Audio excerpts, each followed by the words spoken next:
খবৰ বৈশিষ্ট্য তিনিগৰাকী এছআই উদণ্ড এছআই আৰু এই উদণ্ড তিনিগৰাকী এছআই সোমবাৰে নিশা তেওঁলোকে এগৰাকী দুগৰাকী যুৱকক প্ৰহাৰ কৰাৰ লগতে এগৰাকী মহিলাক প্ৰহাৰ কৰিছিল লগতে এগৰাকী বিকলাংগ যুৱকৰ দুয়োটা ভৰি ভাঙি পেলাইছিল তিনিগৰাকী উদণ্ড সুৰাশক্ত এছআই আৰু বৰ্তমান সময়ত শেহতীয়া পৰ্যায়ত জানিব পৰা অনুসৰি এই তিনি এছআইক বৰ্তমান সময়ত ৰিজাৰ্ভ ক্লোজ কৰা হৈছে আৰু এই মুহূৰ্তত জনাব বিচাৰিছো এটা গুৰুত্বপূৰ্ণ খবৰ এটা ডাঙৰ খবৰ এনবি নিউজৰ বাতৰিৰ পাছতে ডিজিপি জিপি সিঙৰ তাৎক্ষণিক সিদ্ধান্ত বৈশিষ্ট্য আৰক্ষী থানাৰ তিনি গুণ্ডাৰূপী এছআইক ৰিজাৰ্ভ ক্লোজ কৰা হৈছে তিনি গুণ্ডাৰূপী এছআইক ৰিজাৰ্ভ ক্লোজ কৰা হৈছে সোমবাৰে মাজনিশা তিনি এছআইয়ে মদ্যপান কৰি প্ৰহাৰ কৰিছিল তিনিগৰাকী যুৱকক এগৰাকী বিকলাংগ যুৱকক ভৰি ভাঙি দিছিল সুৰাশক্ত তিনি এছআই সুৰাশক্ত এছআই ধ্যানজ্যোতি তামুলী প্ৰণৱজ্যোতি বৰ্মন তীৰ্থ বৰাক ৰিজাৰ্ভ ক্লোজ কৰা হৈছে ঘটনা তদন্তৰ দায়িত্ব প্ৰদান কৰা হৈছে ডিচিপি মৃণাল ডেকাক ঘটনাৰ তদন্তৰ বাবে দায়িত্ব প্ৰদান কৰা হৈছে নিৰ্দিষ্ট সময়ৰ ভিতৰত চিপিক তদন্তৰ প্ৰতিবেদন দাখিল কৰাৰ নিৰ্দেশ মৃণাল ডেকাক দোষী সাব্যস্ত হ'লে তিনি এছআই সৈতে এগৰাকী কনিষ্টবল হ'ব পাৰে নিলম্বন আৰু এই মুহূৰ্তত জনাব বিচাৰিছো এটা ডাঙৰ খবৰ এটা গুৰুত্বপূৰ্ণ খবৰ কালিৰ দিনটোৰ পৰা এই সমগ্ৰ বাতৰিক লৈ এনবি নিউজৰ ফালৰ পৰা ধাৰাবাহিক প্ৰতিবেদন প্ৰচাৰ কৰি থকা হৈছিল আৰু তাৰ পাছতে দেখা পোৱা গৈছে যে এতিয়া বৈশিষ্ট্য থানাৰ তিনিগৰাকী গুণ্ডাৰূপী এছআইক ৰিজাৰ্ভ ক্লোজ কৰা হৈছে তিনিগৰাকী গুণ্ডাৰূপী এছআইক ৰিজাৰ্ভ ক্লোজ কৰা হৈছে তিনিগৰাকী এছআইয়ে দুগৰাকী যুৱক আৰু এগৰাকী মহিলাক প্ৰহাৰ কৰাৰ লগতে এগৰাকী বিকলাংগ যুৱকক দুয়োটা ভৰি ভাঙি দিছিল মাজনিশা সুৰাশক্ত এই তিনি এছআই ধ্যানজ্যোতি তামুলী প্ৰণৱজ্যোতি বৰ্মন আৰু তীৰ্থ বৰাক এটা ৰিজাৰ্ভ ক্লোজ কৰা হৈছে আৰু ঘটনাৰ তদন্ত দায়িত্ব প্ৰদান কৰা হৈছে ডিচিপি মৃণাল ডেকাক আৰু ডিচিপি মৃণাল ডেকাক ঘটনাৰ দায়িত্ব প্ৰদান কৰাৰ লগতে নিৰ্দিষ্ট সময়ত চিপিক তদন্তৰ প্ৰতিবেদন দাখিল কৰাৰ নিৰ্দেশ প্ৰদান কৰা হৈছে মৃণাল ডেকাক ডিজিপিৰ ফালৰ পৰা কঠোৰ নিৰ্দেশ প্ৰেৰণ কৰা হৈছে দোষী সাব্যস্ত হ'লে তিনি এছআইক লগতে এগৰাকী কনিষ্টবলক হয়তো যিকোনো সময়তে কৰা হ'ব পাৰে নিলম্বন আৰু এই মুহূৰ্তত জনাইছো এক ডাঙৰ খবৰ এটা গুৰুত্বপূৰ্ণ খবৰ কিয়নো এই তিনিগৰাকী এছআইয়ে সোমবাৰে মাজনিশা তাণ্ডৱ চলাইছিল বৈশিষ্ট্য সুৰাশক্ত অৱস্থাত এই তিনিগৰাকী এছআই আপোনালোকে ছবিত দেখাই তিনিগৰাকী এছআই নতুনকৈ আৰক্ষীৰ চাকৰিত যোগদান কৰি সুৰাশক্ত অৱস্থাত এই তিনি যুৱকে এই তিনি এছআইয়ে গা ধুবলৈ গৈছিল বৈশিষ্ট্য নদীত আৰু বৈশিষ্ট্য নদীত গা ধুবলৈ যোৱা পথত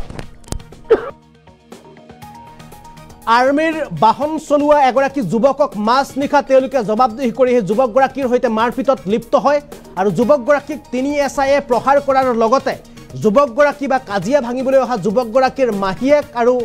ভাতৃক গুৰুলকৈ প্ৰহাৰ কৰিছিল এই তিনি এছআই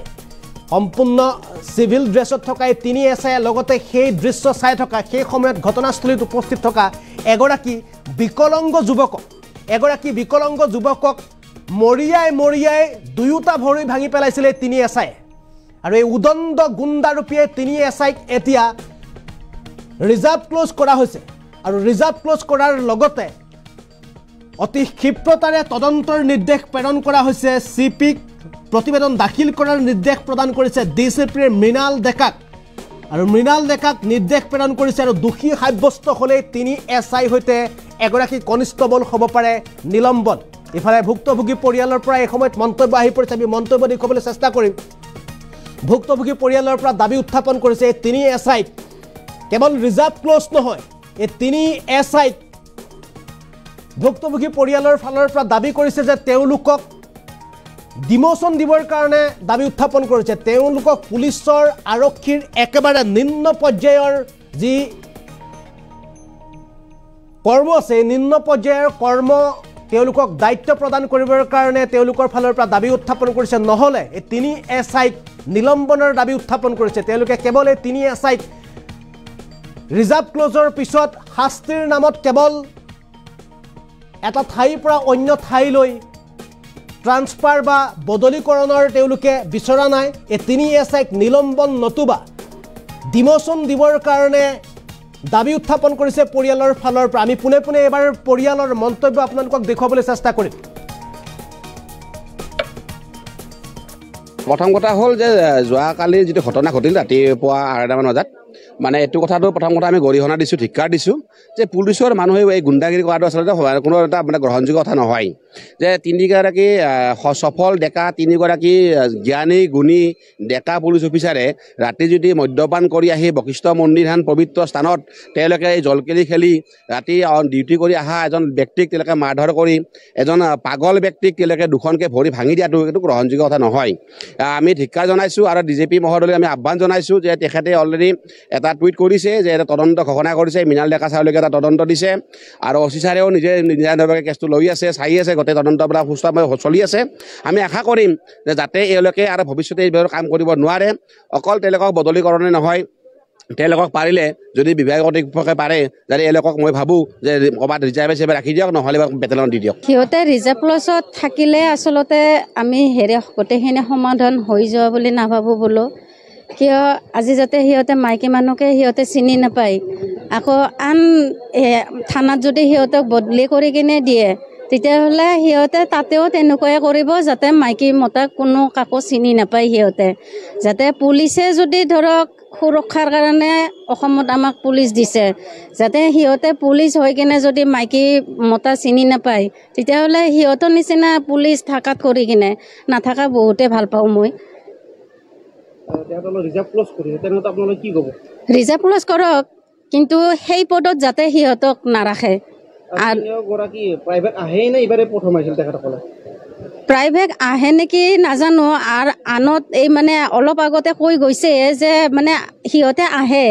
যাতে বশিষ্ঠ থানাৰ পুলিচ হয় সিহঁতে, আৰু বশিষ্ঠত সিহঁতে নাথাকে, কিন্তু চকুত পৰা কিন্তু আমি সিদিনাখনেহে গম পাওঁ। আকৌ গম যদিও পালোঁ মানে কাজিয়াখন হোৱাৰ বাবেহে গম পালোঁ। এজাহাৰ দিবা যায়ো আমি সিহঁতক বহুত কথা চিন্তা কৰি কিনে আমি এজাহাৰখন আমি হেৰি নকৰিলোঁ, কিন্তু সেই ছাইডৰ ফালৰ পৰাই তাৰমানে সিহঁতে মানে গোটেইখিনি আলোচনা কৰি কিনে মানে সিহঁতৰ ফালৰ পৰাই গোটেইখিনি দায়িত্ব লৈছে। সান্তনা বুলি কিনে মানে সেইটোৱে আৰু মানে সিহঁতক যিখিনি মানে হেৰি কৰিব লাগে মানে সেইখিনি কৰিম বুলি কিনে আমাক সেইখিনি দিছে, আৰু মানে আমিও ভাবিছোঁ যে সেইখিনি কৰাই আমি ভাল পাওঁ।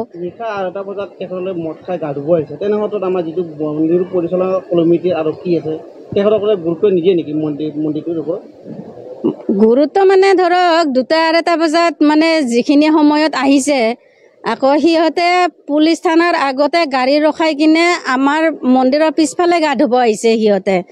যে সেইখিনি কথা আচলতে বশিষ্ঠৰ আউটপোষ্টত যিখিনি পুলিচ থাকে সিহঁতে গম পাইছে নাপাইছে, কিন্তু সিহঁতেহে গম পায়। কিন্তু সেইখিনি গম পায়ো যাতে কাজিয়াখনৰ মাজত অহাৰ পিছতো সিহঁতে এনেকুৱা উদন্ত হৈছে যাতে আউটপোষ্টৰ পুলিচক বা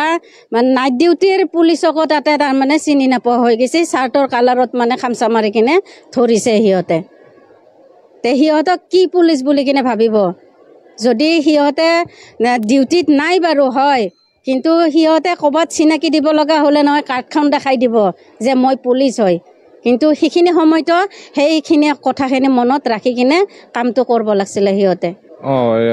ৰিজাৰ্ভ ক্লজ কৰিছিল বোলো, আৰু সিহঁতক জানো বোলে দোষীয়ে শাস্তি পোৱাটো বিচাৰে বোলো। আৰু মই কি ভুল কৰিলোঁ বোলো? মইতো একো ভুল কৰা নাছিলোঁ বোলো, মই ডিউটিৰ পৰা আহিছিলোঁ। তেখেতসকলে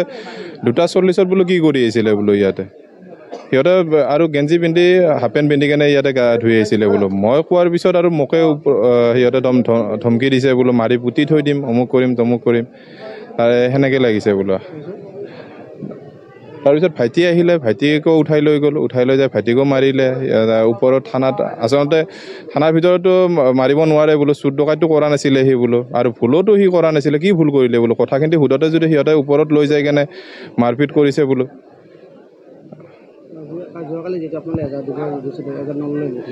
এজাহাৰ দিব যোৱা গৈছিলে বোলো, ময়ো এতিয়া